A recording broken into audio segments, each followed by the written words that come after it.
The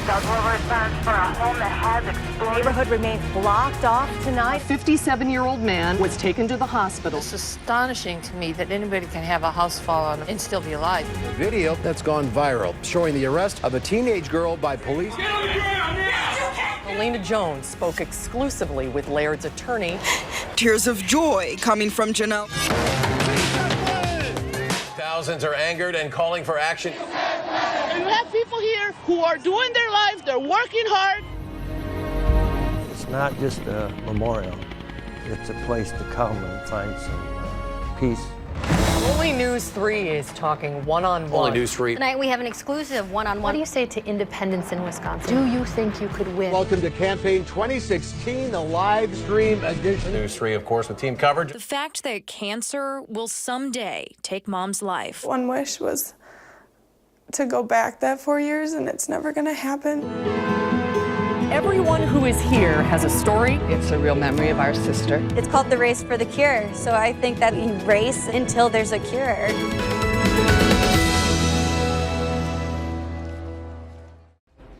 Good evening. We begin with breaking news. A neighborhood remains blocked off tonight after a house explosion. This is a picture of the damage done to that home. A 57-year-old man was taken to UW Hospital. He is in critical condition. Fitchburg's fire chief tells us he was pulled from the rubble. The home is on Sherrill Drive, which is off of Fish Hatchery Road. Our colleague Susan Simon joins us live from Fitchburg to go over details of what happened tonight. Good evening, Susan. The most important thing to be thankful for tonight is that one person was injured in this explosion, which is remarkable considering the extent of the damage and the way people are talking about the intensity of the explosion. There's not a lot that have been experienced like this, and none in the city of Fitchburg. Arlia Lynchide has been here at the scene all day this afternoon, and you had an opportunity to talk to some neighbors in Tower Hill, Leah. Just like you said, Susan, a huge crowd outside. As soon as they heard that blast, they ran outside. People coming from blocks or even miles away. It just felt like a bomb had gone off. And the lights flickered and the TVs went on and off. We heard this extraordinary explosion and the windows rattled and something blew. Our team coverage continues right now. We head to Chris Gothner with more reaction from those in the neighborhood. Chris? Folks here are echoing much of what Susan said. I mean, they could just hear it rumble and hear it shake. We have live team coverage this morning. Danica Lewis is anchoring our coverage there along with Eden Checkle and Valina Jones. I can honestly say I've never seen anything like this either, and I think a lot of neighbors around here hadn't felt or heard anything like this. We have one lane open in both directions, both south and northbound, and you can see there is just debris all over. There has been debris cleared out in those two lanes for people to travel through. This could be felt for blocks, even miles away, it sounds like. It certainly could, Danica. I mean, frightening, scary, and creepy. Even creepy was used to describe the explosion. 1 minute, you're getting ready to make dinner. The next minute, you and your family are running out of your house. Explain what was going on. Yeah, we were getting ready to make supper, and all of a sudden we heard the first explosion. And again, we didn't know what it was. I turned around, and my kitchen, it felt like it was chasing me. Dishes were coming out of the cupboard and straight at me. 4 days after a house explosion left a neighborhood shocked and a man in the hospital, investigators continue to search for answers. Valina, where do things stand right now? Well, Charlotte, investigators are still trying to put the pieces together to determine what exactly caused this house to explode. You can see there's still a lot of damage all over this neighborhood. Take a look at this. This is a steel door that came from that house across the street. A Fitchburg man is recovering in the hospital after his house exploded. Take a look behind me. This was Brian Grittner's home. Now it has essentially been reduced to ruins. And we talked to his mom today, who shares his story. He said he opened the refrigerator door, put the half a steak away, and the next thing he woke up in an ambulance. He didn't know anything of how he got there. So that's what Neldine Nichols says her son, 57-year-old Brian Grittner, told her in the hospital. It's astonishing to me that anybody can have a house fall on them and get out with and still be alive, basically. First tonight at 6, it was an explosion that rocked a Fitchburg neighborhood, and tonight we are learning the cause behind that explosion. Our Keely Arthur is live from Fitchburg with what is now being determined as the cause. Keely. We've been waiting for more than 5 weeks to understand exactly what caused this explosion here on Sherrill Drive. And tonight, the homeowner's attorney says he has the answer: an uncapped gas line. The day of the blast in August, tree trimmers asked Grittner to turn off the water valve, but he mistakenly opened the gas valve, which was attached to the uncapped line, causing gas to fill the house, leading to the explosion. Protesters were out overnight at the Dane County Public Safety Building. It's a response to a video that's gone viral. Get on the ground now! You can't get on the ground!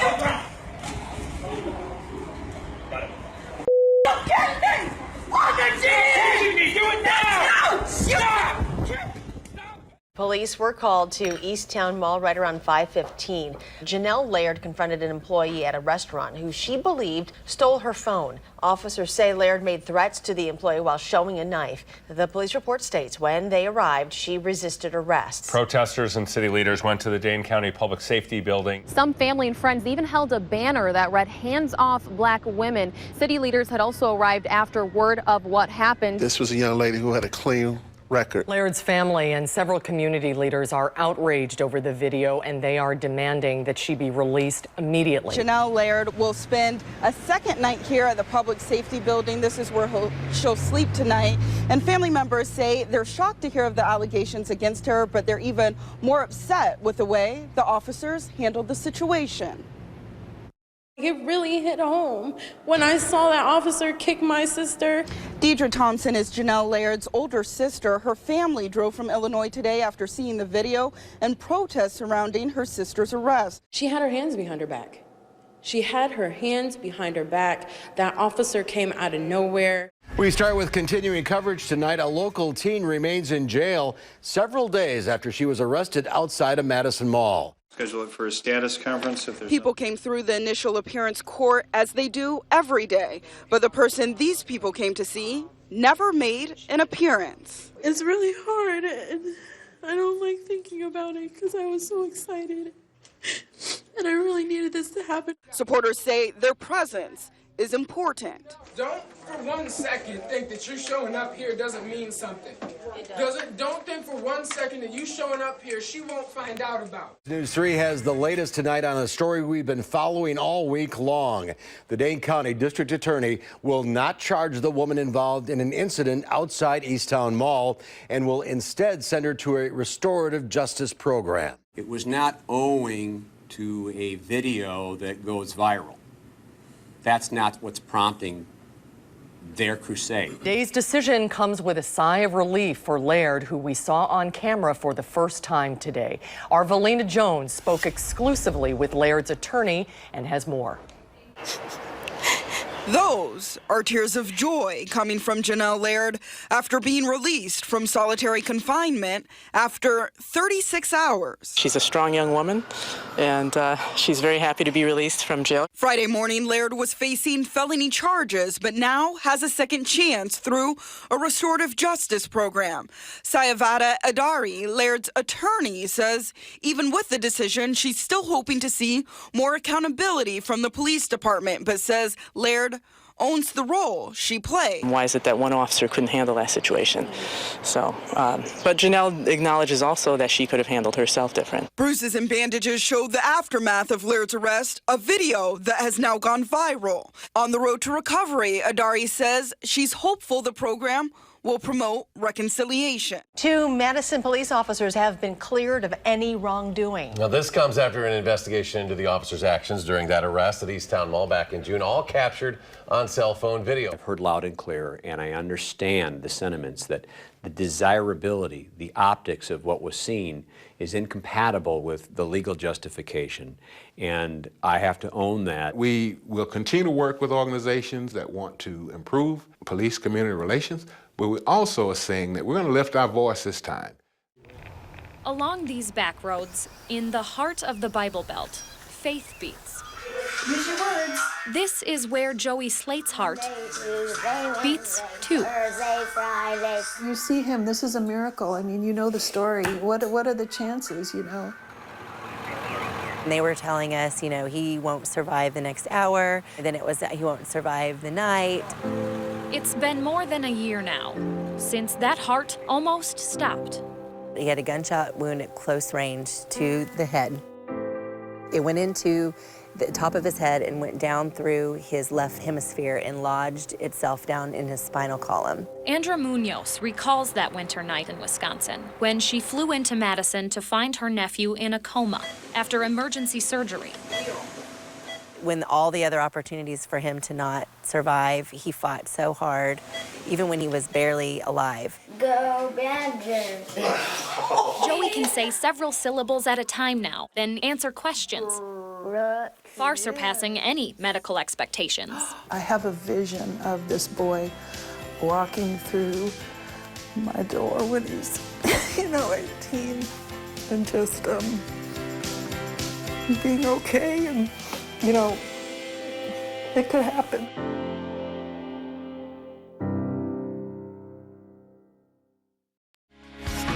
It has been a story we've been following all day, and now breaking news about the man shot by police on the interstate. We start our coverage with some video just into our newsroom of the suspect we're told an officer shot and injured. Oh, he just got shot. What? Somebody just got shot in the middle of the interstate.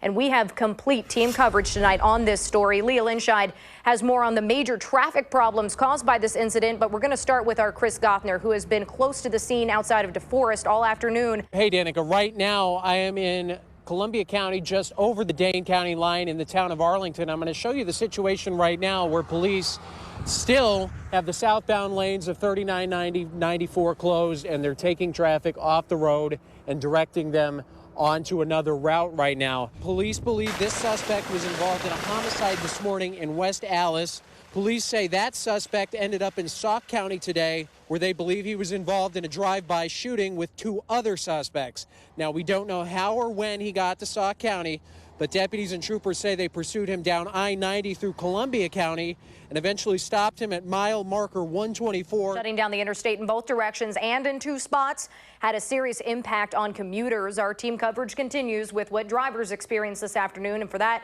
we turn it over to News 3's Leah Linscheid. Leah. Yeah, Danica, having a crash on the interstate is one thing, but 2 active crime scenes required far more patience and far more detouring. Cars stopped for hours on the interstate without a view of what was going on. I've been waiting about 2 hours. It took me an hour to come from down the road to get to the exit. Police were forced to detour folks onto other routes, making those roads pretty busy outside of the Dells. Now, the DOT says things are moving along better in the I-90 area in Sauk County. Things obviously still backed up in the DeForest area, as Chris Gothner just showed us. Viva la raza! I've been fighting all along.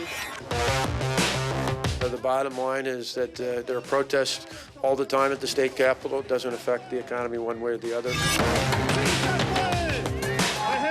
In basketball, Wisconsin, and without Hispanic workers, we would not exist. This is News 3 at 6. And good evening. Thousands are angered and calling for action today, protesting as a way to prove their place in Wisconsin's economy. A scene similar to protests past at the Wisconsin Capitol calls to mind memories half a century old for Ramona Villarreal. Back in the 60s, we marched from Watoma, and I was one of them, from Watoma to Madison. We're still facing the same problem. Ramona is back now with thousands of others from 15 or more Wisconsin cities, protesting 2 bills they consider anti-immigration and anti-Latino. And there you have people here who are doing their lives, they're working hard, they are good citizens. Immigrants is one of the main things that made United States. What do those bills do, and where do they stand now? Political reporter Jessica Arp is at the Capitol tonight to explain. One of these bills has actually passed both houses and is awaiting the governor's signature on his desk. The other bill has passed the Assembly, but not the Senate. The state Assembly has passed a bill prohibiting sanctuary cities in Wisconsin. That means saying cities can't make laws to prevent police from asking about immigration status at arrest for crimes. Anyone who is here not committing a crime is not anyone that we are going after, to use your words, in any way. And as Dave DeLosier tells us, farmers know all too well what a day without Latinos would be like. That's a 3rd-generation family dairy farm. We've been here since the 50s. And all day, every day, there is work to be done. And that's where 9 Latino employees come in, keeping this dairy running literally around the clock. Day in and day out, they care for the cows, but today would be different. What time do you think you're going? Today, to voice their concerns about 2 anti-immigration bills in the legislature, the Latino workers asked to leave to be part of the Day Without Latino March, but not before coming into work to help.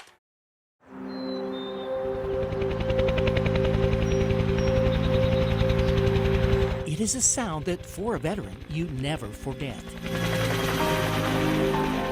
You're not getting out of here until you hear that sound. Larry Ayers in 1970 was just a kid from Wisconsin. A pilot with the 129th Assault Helicopter Company, he flew into places in Vietnam the troops on the ground desperately wanted to get out of. But for the last 12 years, Larry has been searching for something to add to this memorial park.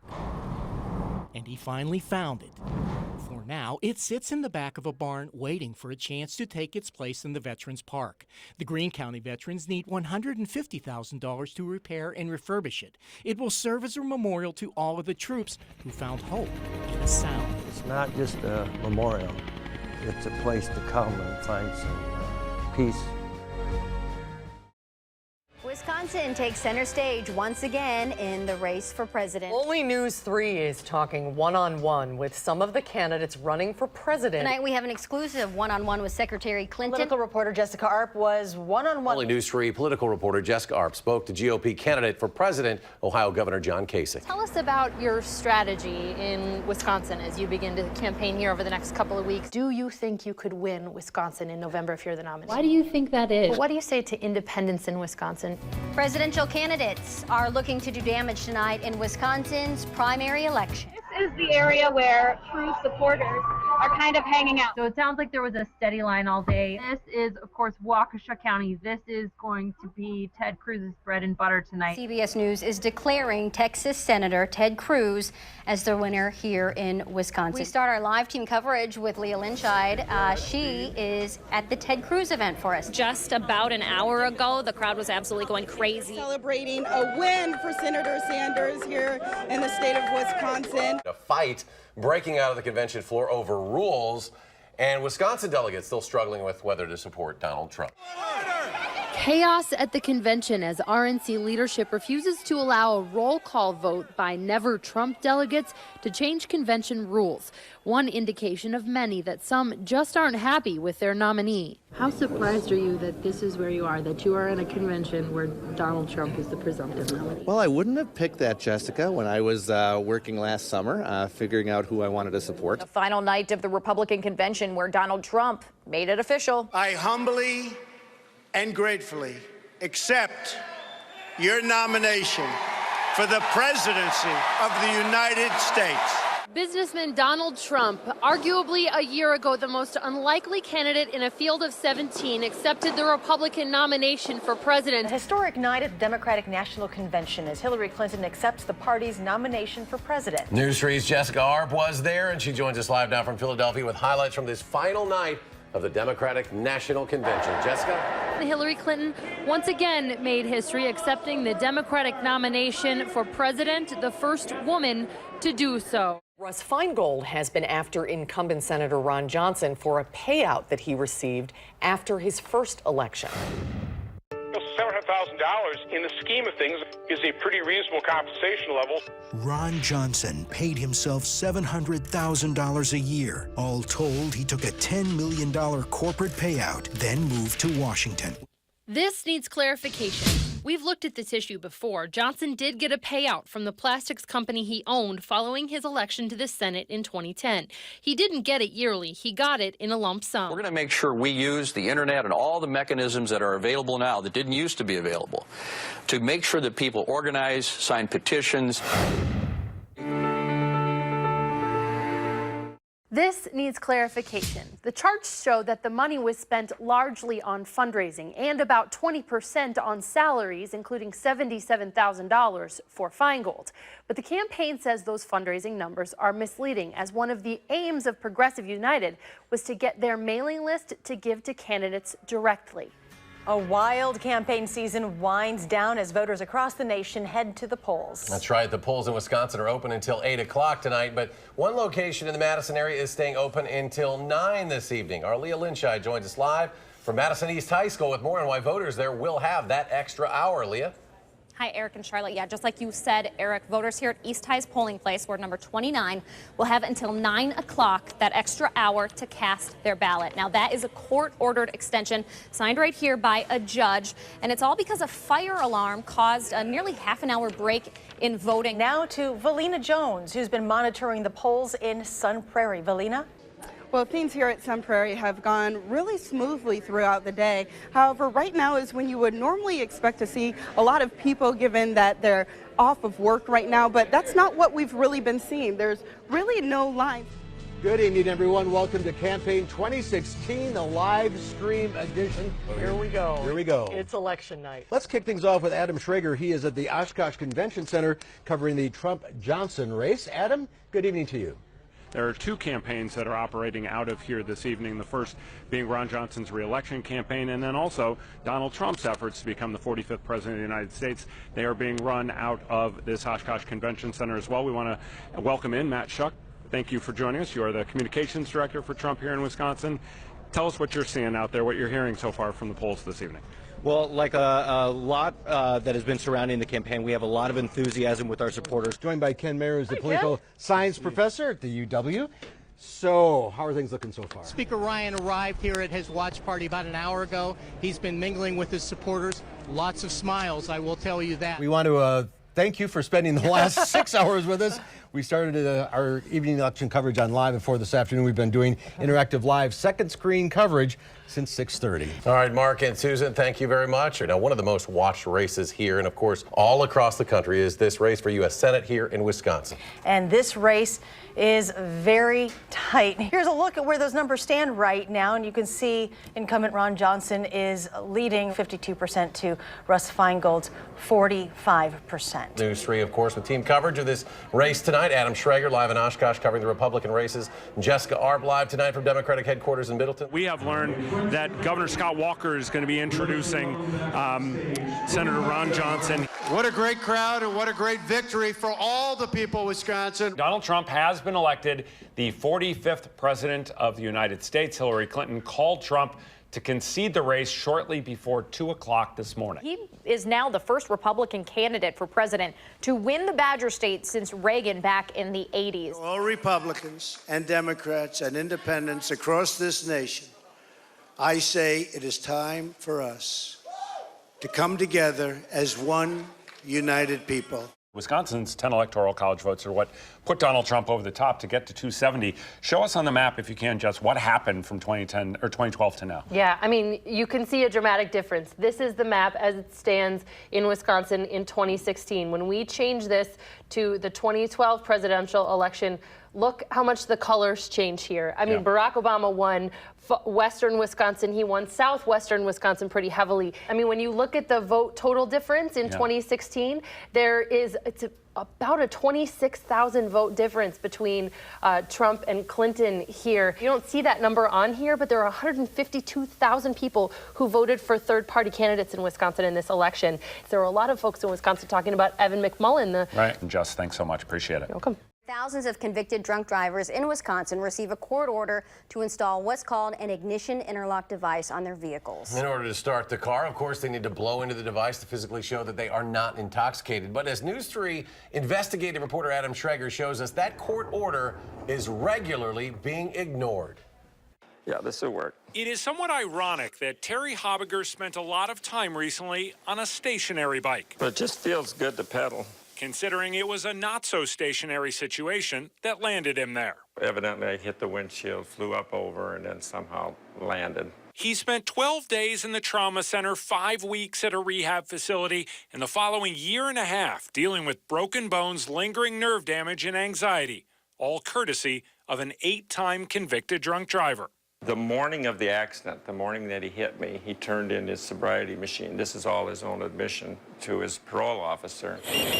Ignition interlock devices, or IIDs, are designed to keep convicted drunk drivers from starting cars if they've been drinking again.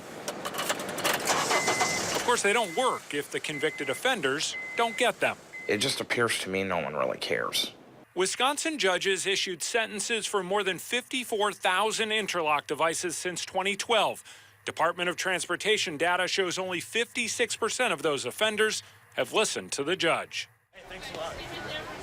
Thank you. They're the rides we choose for some of the most important moments of our lives. But a tragedy on the highway near Chicago has led to these unforgettable images. A group of friends on their way to the airport and a limo driver who says he was blinded by the sun. When I did see the news footage of that crash, obviously my heart dropped. Sergeant Mark Abrahamson runs the Motor Carrier Enforcement Investigation Unit for the State Patrol. And then I had to ask myself, did I do everything we can? Did the state do all they can? All companies are given a DOT number, which is searchable both online and on an app called Safer Bus. The site can be a resource to tell you a company's history, but the trouble is that it doesn't tell you whether a company can operate in Wisconsin. Take Abracadabra Limousine out of Albany. Its SUV limo took a group of Columbus students to the Capitol Square last year for prom, and it started on fire. After an investigation by the Federal Motor Carrier Safety Administration on SaferWeb, the company is listed as out of service. But Sergeant Abrahamson confirms the company still has authority to drive in-state. A festive fall night, a game under the lights. What better way to arrive to a primetime Packer game than in party bus style? But while the passengers of these limos are leaping in Lambeau, we'll try this one right over here. The State Patrol has another play in progress. News 3 Investigates found back in May that an Edgerton limo company was on the road because it was never caught violating state law. 10-4, I am on the north side of the building. So now, a crew from the Wisconsin State Patrol is out looking at limos parked in lots all over Green Bay during the game. In all, the State Patrol spot checks 12 limos and buses. At this time, we have approximately a 50% out of service rate. It is a special day for our Call for Action team here at News 3. That's right. We're hosting an evening call-in. Let's say it's your cable bill that you think is incorrect, or maybe it's a health insurance company that's conning you out of money, or maybe it's just a business that's not upholding its end of the bargain. That's where we come in. We mediate on your behalf, work with that company, and help you get results. That's what we want, is results. I like to cook. I like to cook a lot. After nearly 2 years of pretty views, pleasant neighbors, and plenty of space for her favorite pastime, Mary Lehman has really warmed up to apartment living at Essex Senior Housing. There's only one problem. I haven't done much cooking at all. I've been eating at the senior center. That's because her food won't stay cold. I'm afraid to eat stuff because I'm afraid it's spoiled and I'll get sick. Essex Housing recently swapped out Mary's refrigerator with this smaller version. When I go anywhere and I have food left over and bring it home, I have to eat it the next day. It's not safe to be in there any longer. It says in the same thing in the manual, not for long-term food storage. Medical refrigerators only. Just before this story was set to air, Essex Apartments told us while they've followed all HUD regulations, they would be voluntarily replacing the fridges anyway.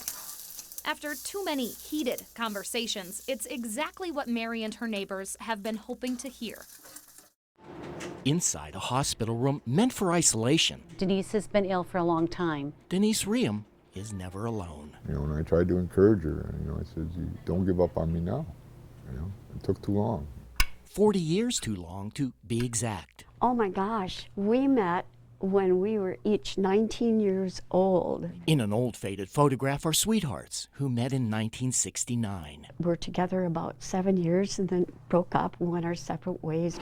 But during those 40 years that they were apart, Bob Saplina never forgot her. You know, after a while I realized that, you know, she was the one and I kept trying to get back to her. Last July he did, and it just felt right until things went very wrong.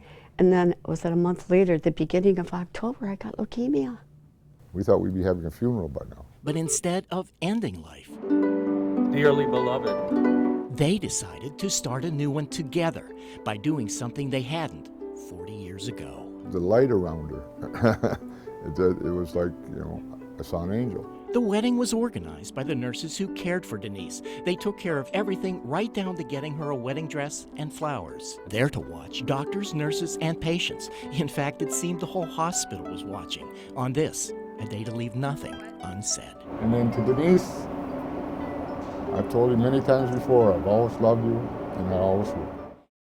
It is the 3rd of the month, which means it's time for our Buddy Check 3, focusing on breast cancer awareness. Today, Sun Prairie Police donated money to Justice for a Cure. This is an organization linking police to cancer prevention and research. Personal for the department as well. One of their own is dealing with the disease for a second time. For a gym full of families, box out, Jenna! A normal Saturday morning is filled with whistles, an uncomfortable bleacher, and that parent. Pretty much every weekend. And as you've probably noticed, her voice isn't the only thing that makes her stand out. After throwing everything she had at breast cancer the first time, Kristen was diagnosed again. We were back in the game. This time, stage 4, and suddenly, she felt much less like a winner. I didn't feel like I got to call myself a survivor anymore. This is what we've had to make as our normal. We're just normal with a plot twist. For Jenna and her older sister Alyssa, they talk about topics normal teens don't have to touch. For sure. The fact that cancer will someday take Mom's life. That's probably the toughest thing, is that one wish was to go back that 4 years, and it's never gonna happen, and it's never gonna be the same. That's probably the hardest thing.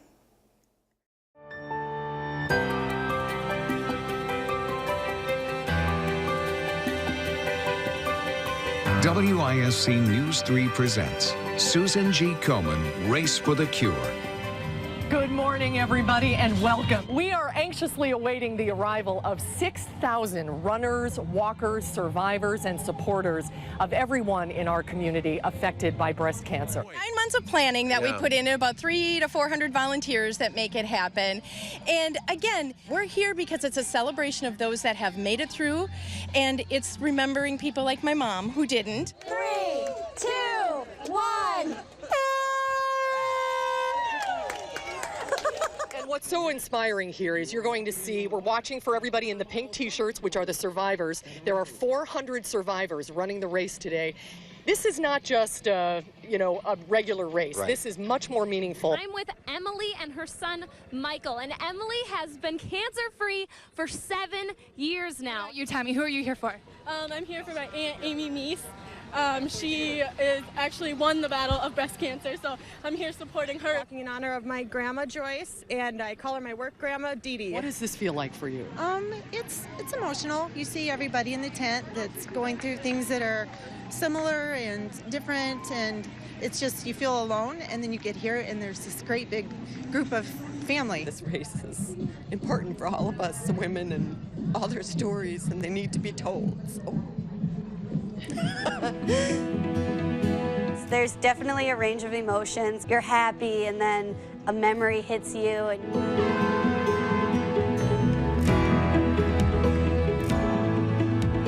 It's a real memory of our sister.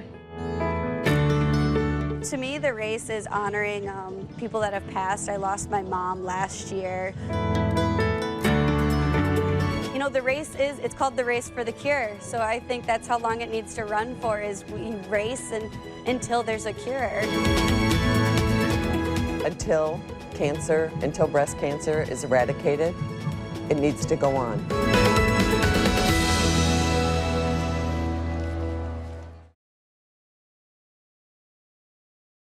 ¡Viva la raza! I've been fighting all along. I am 61 years old, and I will fight until the end. The bottom line is that there are protests all the time at the state capitol. It doesn't affect the economy one way or the other. I have a dairy in Basketball, Wisconsin, and without Hispanic workers, we would not exist. This is News 3 at 6. And good evening. Thousands are angered and calling for action today, protesting as a way to prove their place in Wisconsin's economy. It is the largest rally at the state capitol since the Act 10 protests 5 years ago this month, drawing around 20,000 people to downtown Madison. Protesters are troubled by 2 bills before lawmakers. We do have live team coverage of today's events. We start with Leah Linscheid, who's been in these frigid temperatures all day long following the crowds. And Leah, what did you see today? Hi, Michelle. Well, you're looking at a completely different Capitol tonight than from this afternoon, where protesters of all ages really were out here for hours voicing their opposition to these two bills. But some protesters we talked to say today's battle, as they called it, isn't a new one. A scene similar to protests past at the Wisconsin Capitol calls to mind memories half a century old for Ramona Villarreal. Back in the 60s, we marched from Watoma, and I was one of them, from Watoma to Madison. I've been here 52 years, and yet we're still facing the same problem. Ramona is back now with thousands of others from 15 or more Wisconsin cities, protesting two bills they consider anti-immigration and anti-Latino. And there you have people here who are doing their lives, they're working hard, they are good citizens, they pay taxes. Immigrants is one of the main things that made United States. A crowd police put at 14,000 people carried signs, some saying Wisconsin is not Arizona, referencing that state's controversial immigration laws. Other signs, often carried by children, pleaded with legislators not to break up their families. My girl's father, he is a resident here in Madison, Wisconsin, and they send them back. They're going to lose their father, and I don't think that's right. We have families who have kids are born in the United States. Protesters promised they would push back against the legislation, even if it's signed into law. Ramona Villarreal says that battle is not new. I've been fighting all along. I am 61 years old, and I will fight until the end. Now, police have since upped their estimates of the crowd from 14,000 earlier today to 20,000, as you said earlier, Eric. But they also said they had no reported arrests tonight. So while it was an emotional day for sure, it was also a peaceful one here at the Capitol. Leah Lynchide at the Capitol. Thank you, Leah. Now, local high school students showed their support for the Latino community. About 200 students from East High School in Madison skipped class to participate. They gathered outside the school at 8:30 this morning to start their walk to the Capitol Square. This bill is really going to affect everyone. It's just going to affect them socially and economically. And I just want to be here to show my support.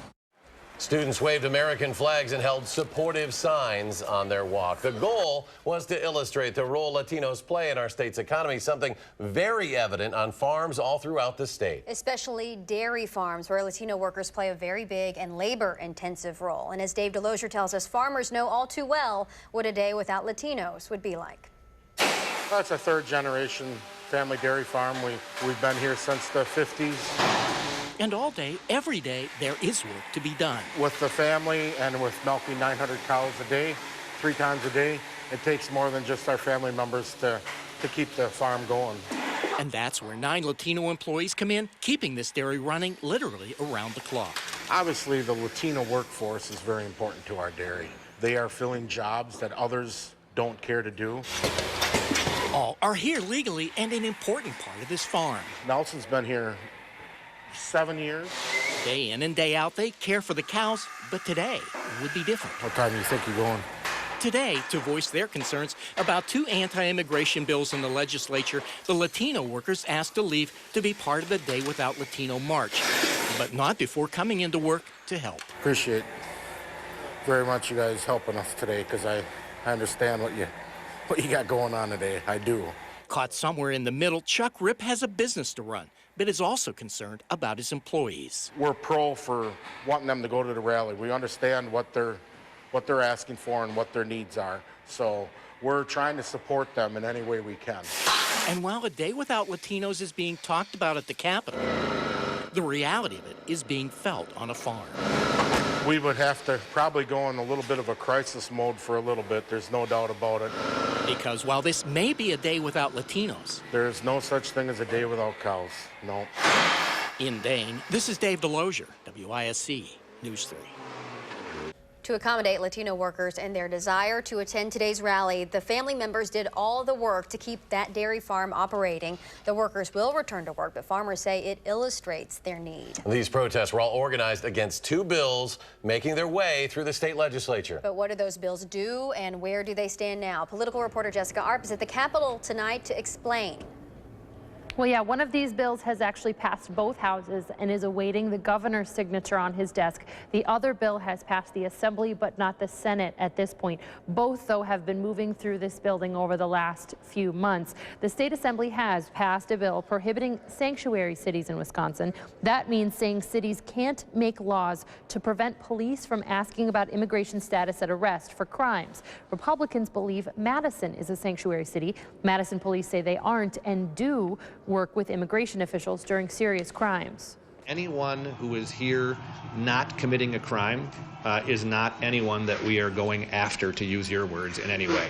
What we want to do is to make sure that if you are committing a crime and you are not here legally, you should face the consequences and be returned to the place you came from because you committed a crime. So these Latino and immigrant Wisconsinites are here today to let their senators know that they are against this anti-immigrant bill and to let Governor Walker know that they are against this anti-immigrant bill, and we hope that he will join us in opposition. Now, the other bill being protested has passed both houses. It will prohibit local governments from creating IDs that can be used for voting or getting public benefits and require people instead to just only get a state DMV issued ID. The governor has not said at this point whether he supports either of these measures or whether he will sign the local ID bill. The sanctuary city bill, as I said, it still needs to pass the Senate. I did ask the Senate Majority Leader's office today where that stood. They said it was available to schedule on the March calendar. At this point, the caucus has not talked it over and said, quote, that no senator at this point had said that the bill is a top priority. All right, a very busy day there at the Capitol. Jessica Arp reporting live for us tonight. Jessica, thank you. In other news, families of gun violence victims have been pleading for action in recent months to stop what they believe is an epidemic. One Beloit family has been struggling with the loss of their son Marcus to an accidental shooting at half of the week of Christmas last year.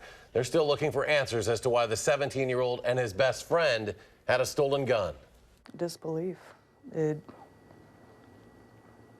I couldn't believe it because he knew better. I raised him better than that. He knew how I felt about guns, and he knew the dangers. And tonight at 10, we'll hear from them as well as the Milwaukee-based researcher who tells us what an epidemic of car crash deaths could teach us about gun safety. Again, it's coming up tonight on News 3 at 10. A Columbia County man accused of shooting and killing his wife was in court today. Bail was set at $1 million for Kevin Kruger. He allegedly shot his wife at a hotel in Portage earlier this week. Police found a gun and oxycodone in his car. They believe the couple was going through a divorce. Kruger told police he didn't remember shooting his wife. A man was killed in a head-on crash near Janesville this morning. This one happened at Highway 14 near Emerald Grove Road. Witnesses say a pickup truck was traveling in the wrong direction and hit a semi. The pickup truck driver died at the scene. The semi driver was taken to the hospital with internal injuries. Deputies said the semi driver was wearing a seatbelt. The other driver was not. And your help is needed tonight to find a missing man from Partyville. Jack Dvorak was last seen February 11th in Wyocena. Anyone with information on his whereabouts is asked to call the Columbia County Sheriff's Department. That number's on your screen, 608-742-4166. Planned Parenthood of Wisconsin is out millions of taxpayer dollars. Governor Walker signed 2 bills that affect the organization's funding. One bill restricts how much Planned Parenthood can be reimbursed for prescriptions. The other prevents the state from giving Title X money to any abortion organization. The changes cut funding for Planned Parenthood in Wisconsin by $8 million. Police will be able to conduct strip searches sooner. That's under a new bill. Currently, anyone arrested for a misdemeanor can be strip searched if the person will be held with others for at least 12 hours. Now, the bill would remove the time requirement, which supporters say increases safety for inmates and guards. It now goes to Governor Scott Walker for approval. Still ahead on News 3 at 6, a UW-Madison student is in trouble for hanging up signs of swastikas. And 2 Whitewater students are causing a controversy. Windy conditions will continue tonight, and we'll see even windier weather tomorrow, along with temperatures that could hit the lower 50s. I'll have your full forecast coming up in a few minutes.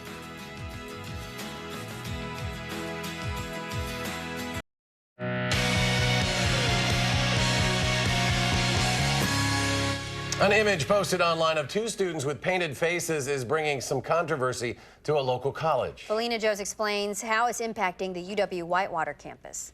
An image perceived to be racist by some students is causing concern on the UW-Whitewater campus. The chancellor calling the image a misunderstanding, but some students say it draws attention to a larger issue. It's this image spread around social media of two students dressed in what appears to be blackface that initially prompted strong words from the chancellor. The students were very upset. They were very remorseful. They didn't think about the implications and the impact that it would have. The two questioned students told administrators the photo was taken during a facial. Minority students on campus say, despite the picture, there have been other incidents of racist acts on campus. Young ladies making a Snapchat video of them saying the N-word multiple times, mockingly. Or you have someone who still hasn't been identified writing the N-word on another black student board. Not much education can take place when you're uncomfortable. It's hard for you to learn or to receive any type of knowledge from anyone or anything without any type of comfortability. The university's student government is using the hashtag USG Cares to highlight concerns. Chancellor Copper recently formed a task force to address racial concerns to create an action plan. This is something that certainly we will continue to look at, and we will talk about it, but we'll do more than talking. We will be taking action on a variety of these issues. In the case of the photo, Copper says the students will not be disciplined. Still, their peers say more needs to be done to make sure everyone feels accepted. I think that they should be educated on the topic because to me, that's what it sounds like, the lack of education. And as a university, we said that we were going to do that. We were going to educate them on the topic. The chancellor says she's committed to continuing the dialogue and taking action to make sure all students on campus feel respected and welcomed. In Whitewater, I'm Valina Jones, WISC News 3.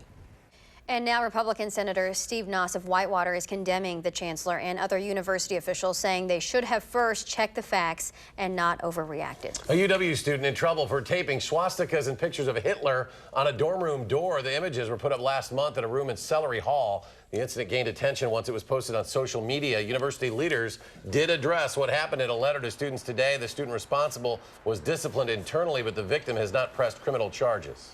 The perpetrator was dealt with. There was adjudication, there was education, and there was opportunity within the community for conversation and healing. I think that they should be commended for. The incident being described on Facebook by the victim as a joke gone wrong. The students were involved in some sort of pranking war. All right, if you think it is warm now, temperatures are expected to rise overnight. After the break, Chief Meteorologist Gary Canalti has the good news in his full forecast. Skies clouded up today as mild southeasterly winds started to bring the temperatures up, and they're going to continue up overnight and into tomorrow. But tomorrow the winds will be even stronger, and wind advisories have been issued by the National Weather Service from 9 a.m. until 6 p.m. for all of southern Wisconsin. Those advisories start at 6 a.m. west of the Mississippi River and down into parts of northwestern Illinois, and then eastward toward the Milwaukee area. They start at 11 a.m. and run until 8 p.m. tomorrow night. So we look at wind gust future track. This is what the predicted wind gusts are expected to be about 9 a.m. tomorrow morning. You can see them in the 35 to 40 mile per hour range. In fact, some places could get up to a brief gust of 45 to 50 miles per hour before those winds start to die down a little bit as we head towards sunset tomorrow night.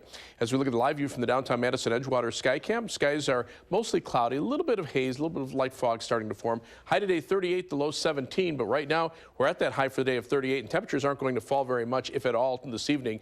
Winds are out of the south-southeast gusting to 30 miles per hour. The humidity at 73%. As that climbs later on tonight, we'll probably see some areas of fog form. Temperatures are in the 30s here, but the 40s are not far to our south and west, and visibility is starting to drop a little bit to the south and west where some light fog is starting to form. Lots of clouds here, but notice the clearing to the south and west. That's actually in the warmer air on the other side of a warm front that has really boosted temperatures up across parts of Kansas and Nebraska. Temperatures right now in the 80s over southern Kansas, whereas on our side of the front, they're mainly in the 30s. Eventually, as that warm front pushes through, notice those southerly wind arrows bringing temperatures up to the lower 50s for tomorrow. We'll fall back into the middle 40s for Saturday. That's still above normal. Then we'll look for temperatures to drop off a little bit more as we head into the early part of next week. Again, wind advisories 9 a.m. till 6 p.m. tomorrow. Look for a low temperature, or actually temperatures staying around 40 this evening, and then slowly rising overnight as drizzle and fog develop. It'll also be windy. Tomorrow, very windy. Those winds gusting to over 35 miles per hour at times. High, though, of 53 with skies turning partly sunny in the afternoon. Pinpoint city forecast for tomorrow, 53 Richland Center, 53 in Verona with some afternoon sunshine. Saturday, partly sunny, 45 for the high in Poinette, 49 in Monroe. Still not bad. To the north and east of Madison, look for cloudy skies tomorrow morning and then some sunshine in the afternoon, up to 53 in Lodi and 52 in Beaver Dam. And then Saturday, look for a high of 48 in Jefferson, 45 in Reedsburg with partly sunny skies. 7-day forecast, temperatures a little more seasonal early next week. 39 on Sunday with a chance for a little drizzle or some flurries in the afternoon. Temperatures mid-30s for next week with not much in the way of precipitation. So pretty quiet forecast after that, but it'll be nice to have the mild weather tomorrow. Yeah, it will. Thanks, Gary. You're welcome. Mike McCarthy changes things at his coaching staff, trying to jumpstart the Packers offense. He'll explain next in sports.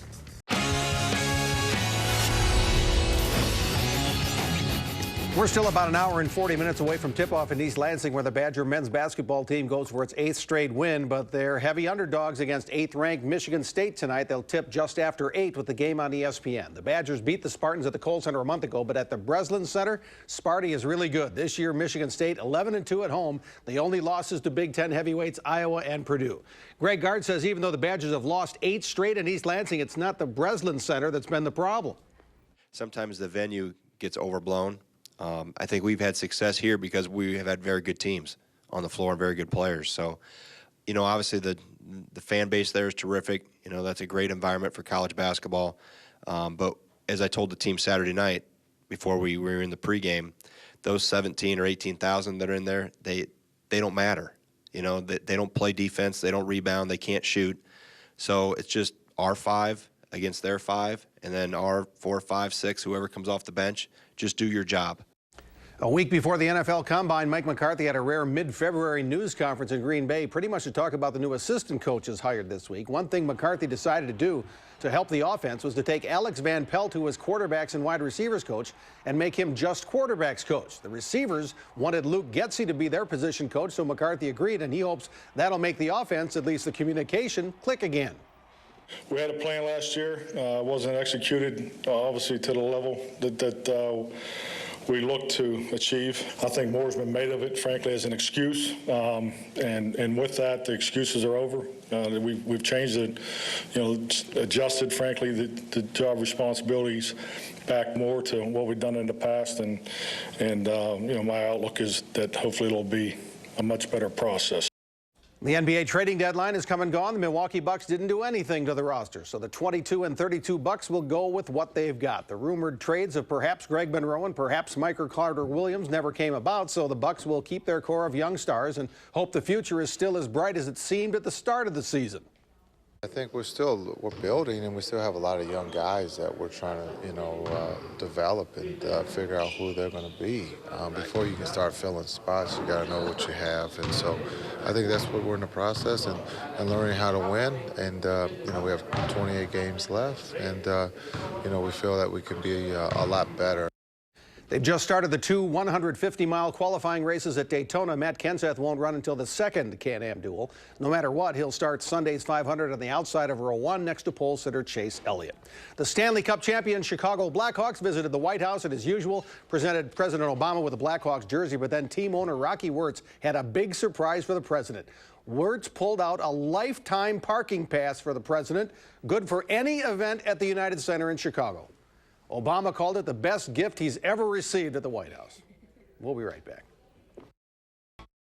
Hi, I'm Michelle Carolla. Tonight on the 1 Hour News at 9, a behind-the-scenes look at how the Mars Curiosity rover works. What scientists are hoping to learn from the red planet is a special report along with the Foxcast and Sports. First on Fox at 9. Michelle, thanks. Looking forward to that warm-up, Gary. Temperatures tomorrow, lower 50s, but we could see winds gusting to 40 to 45 miles per hour at times. Mid-40s for Saturday and upper 30s for Sunday. So a little bit cooler for the weekend, but still not too bad. Temperatures early next week, a little bit closer to normal. All right, Jay will fill us in on the Badgers tonight and the action at Daytona. Have a good one, folks. Away from your TV, don't miss a thing. Get breaking news and weather from Madison's #1 digital news source, channel3000.com.